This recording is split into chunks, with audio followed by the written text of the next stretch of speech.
madaxweynaha galmudug Axmed Cabdi Kaariye ayaa warbixin ka dhageystay gudiyada u xil saaran dhamaystirka iyo dib u eegista dastuurka federaalka Soomaaliya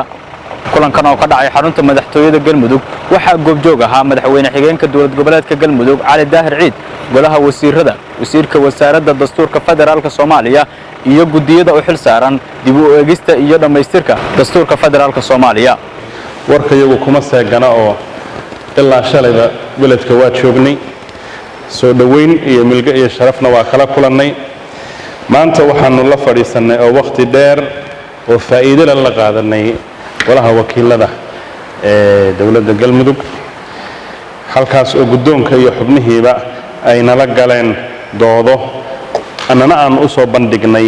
arrimaha masiiriga ee la rabo inay diiradda ku hayaan si ay u soo idlaato dib u eegista dastuurka mudanayaal sida uu sheegay walaalkay annaga waxay ahayd waajibaadkii gudashadii arrimihii dastuuriga ahayd ee ahayd gaarsiinta muxuu ahaa la tashiyada loo gudbinayay dowlad goboleedyada sida maaragtay baarlamaanada dowlad goboleedyada xukuumadaha dowlad goboleedyada iyo madaxdooda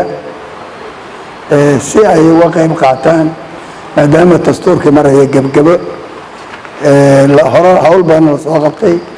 haddana laydiin soo bandhigay wixii dokumenti ahaa ee hore loo soo qabtay lana doonay haddii ilaahay idno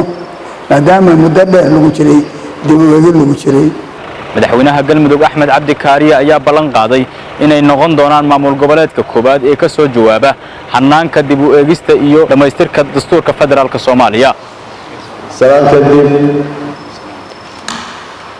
وزير gudoomiyaasha iyo dhammaan guddiga qaybihiisa kala duwan soo dhawaada mar labaad ku soo dhawaada golihii wasiirada galmudug oo sidii aad dalbateen fadhigii kulankiina qorshihiina idinku jiray ku yimid u kulansan diyaarna idina waxaan leenahay hawsha aad qaranka u haysaan soo martay waqtiyo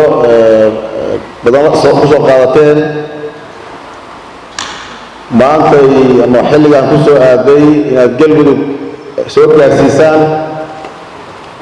gacmo furan baan ku soo dhaweynaynaa waxaan idinkala qayb galaynaa haddii la yidhaahdo reer galmudug oo dhan qaybahooda kala duwan hadday yihiin golayaasha dowladda iyo hadday yihiin bulshada qaybada kala duwan doodeedii iyo su-aalaheedii iyo